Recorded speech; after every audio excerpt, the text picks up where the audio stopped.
C'est au cœur de Grenoble, ville surplombée de montagnes, que se cachent des trésors du patrimoine français. Des fameux monuments comme la Bastille ou encore la Tour Perret, cette ville n'a pas fini de vous étonner. Les Jeux Olympiques de Grenoble, l'écrivain Stendhal ou encore la noix grenobloise. Secret d'histoire, Histoire vous révèle aujourd'hui le plus grand mystère de la capitale des Alpes.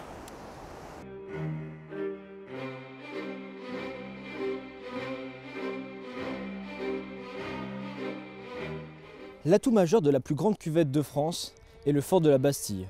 Construite au XVe siècle, cette bâtisse militaire culmine à 450 mètres d'altitude et offre des panoramas uniques sur toute la ville. Accessible par les fameuses bulles ou à pied pour les plus courageux, la Bastille accueille plus de 600 000 visiteurs chaque année. Historiquement, elle a été pensée et édifiée pour défendre Grenoble de tout ennemi potentiel venant le plus souvent de la Chartreuse. Il fallait non seulement défendre Grenoble, mais aussi les vallées de l'Isère, du Grésivaudan et du Drac. La porte Saint-Laurent, où nous nous trouvons, fut construite en 1615. C'est le général François-Nicolas Benoît Haxo, dont le nom est gravé sur l'arc de triomphe, qui aménagea ce côté de la rive au XIXe siècle. Penser pareille innovation il y a 300 ans, il fallait être visionnaire. C'est ici que nous voyons la grandeur de notre civilisation. Au bout de chaque rue, une montagne. Voilà comment le maître écrivain Stendhal parlait de sa ville. Né en 1783 à Grenoble, son enfance lui inspire le rouge et le noir. J'exilerai ma peur, j'irai plus haut que ces montagnes de douleur. Mais où a-t-il eu ses inspirations? Où a-t-il observé les bonnes mœurs de la société grenobloise? Eh bien, c'est ici, dans la maison de son grand-père, et notamment grâce à cette terrasse où il observait les bonnes gens, le gratin dauphinois. Des relations tumultueuses, il y en a eu, notamment avec sa patrie d'origine. Grenoble est pour moi le souvenir d'une abominable indigestion, dira-t-il dans son œuvre autobiographique La vie d'Henri Brulard. Mais on connaît l'écrivain pour sa dérision. Selon Gérald Rano, d'après ses traces, il est passé il y a quelques heures. Je vais sûrement le retrouver au détour d'un bosquet ou d'une fougère. Et d'ailleurs, il consacra une centaine de pages à sa ville natale dans les mémoires d'un touriste, où il lui trouve la physionomie d'une ville et non pas d'un grand village, et vante sa puissance architecturale.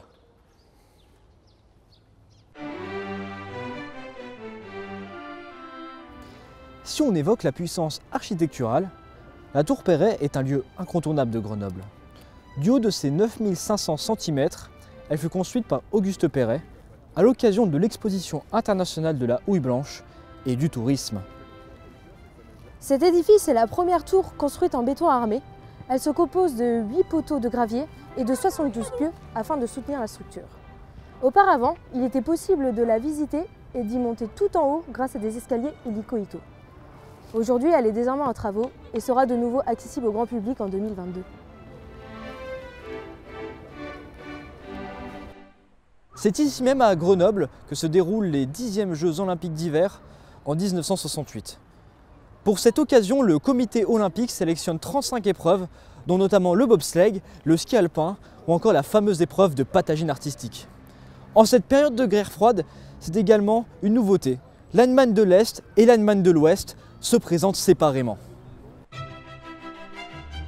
La Norvège sort vainqueur de cette compétition en remportant 14 récompenses.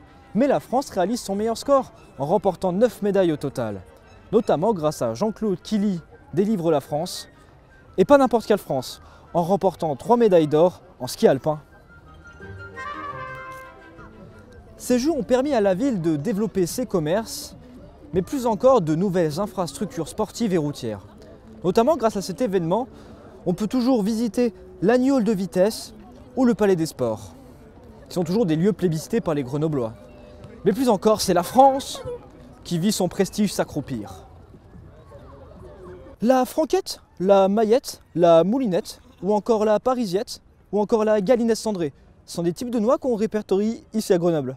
Car en effet, à Grenoble, on se casse la noix depuis plus d'un siècle. C'est environ 12 000 tonnes de noix qui sont produites chaque année à Grenoble quand le climat est idéal. Un climat sec en été et plus humide en hiver. Ce sont les conditions parfaites pour faire grossir les fruits. Quand le brou est charnu, c'est le signe du fruit bien potelé.